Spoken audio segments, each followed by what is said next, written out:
right, welcome back to day 2 of the ALRDC sucker rod pumping workshop. We want to go over a few of the sessions so most of you get a good feel for what's going to be happening today. I got Lynn Rowland back here to kind of help walk us through some of these instructors and some of these sessions that will be happening. So day 1, again, we're going to be working with Lewis Ray, it looks like, Lynn. This is going to be the part 2 from the previous day's dynograph analysis? That's exactly correct. Lewis is going to talk about, again, using dynamometer cards and surface and pump cards to analyze wells. He's going to talk about a little bit about the predictive methods to calculate the pump card and review how the different pump card shapes are associated with particular problems in a well. And Lewis has a lot of experience, practical experience and practical knowledge of using this data to analyze. Probably he's looked at over 1 million dynamometer cards, both surface and pump cards. So I've had Lewis teach classes for me before. He's a great instructor. I really enjoy listening to him talk. Yeah, no, very good. And if, for folks who tuned in on day 1, Monday, you'll get the second part of that on Tuesday. The next session for Tuesday, this one is going to be going, I think, we said it's going to got a start time of 10 a.m. to 11:30. Is that right? It starts at 10 to 11:30.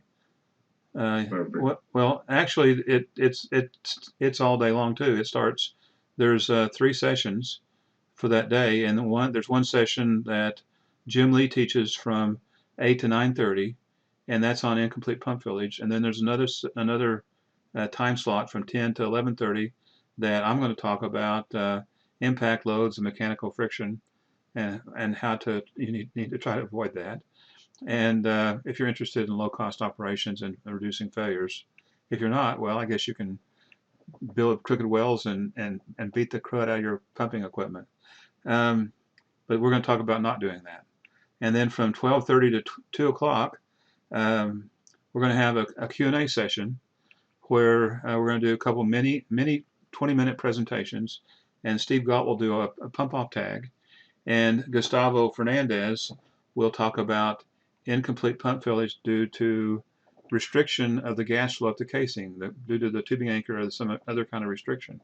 And so all of us, Steve Galt, Gustavo, Jim Lee, and myself, we have over 150 years of experience of using dynamometer data, troubleshooting rod pump wells, and using this kind of analysis that we're going to talk about. And we all believe in transferring the knowledge that we have, sharing our technology. And so if you want to gain knowledge from some experienced old guys, Gustavo's not that old, he's just a baby. But anyway, we'll be glad to have you in our class, and a Q&A session that's from 12:30 to 2 o'clock. Hopefully we have a lot of questions, and if no questions show up, it's not unusual for Jim Lee and I to get in an argument over some topic. So, yeah.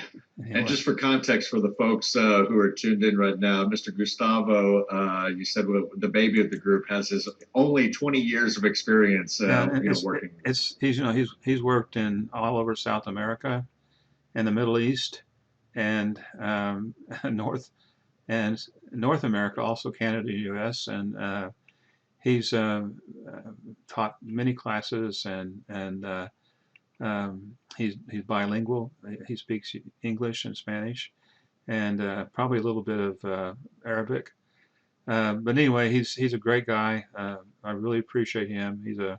Even though he's a baby, he's got a lot of good strengths on analyzing wells and troubleshooting wells, and he's also a good friend. So.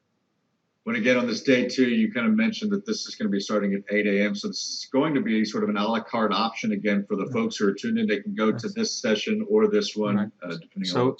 So Lewis is all day, and then ours is all day, and so these time periods overlap, and so you can't attend both of them. You can attend any one of the sessions that are going on from like 8 to 9. There's 3 sessions of continuing education, and then from so we'll have, like, from 10 to 11:30, there'll be Lewis talking about some more about dynamometer analysis. There'll be me talking about, uh, geez, incomplete fillage and tagging, and then uh, for hour two of this third session, Mike Brock will be talking about how to handle equipment when you install it in a well. Probably one of the more important things, if you install equipment in a well and you don't handle it properly or make it up properly, then that leads to early time failures and, again, high operating costs. And the things that you do when you put your hands on the equipment are usually the cheapest because you touch it. So when you're putting equipment in a well, you have complete control over how the equipment's being run, and you are able to make sure that it is installed properly, and that leads to a long operating life at low cost. But if you drag the equipment in the dirt and you whack it with an axe and you don't put it together properly, then you'll have immediate failure, early time failure, and it's going to lead to a high operating cost. So that's one of the topics on this session. That's a middle session, and then before that, the first session is by Becky Ogden, and she's going to speak about failure meetings. You know, when you have a failure in the field, it's extremely important that you look at that failure and find out why it failed.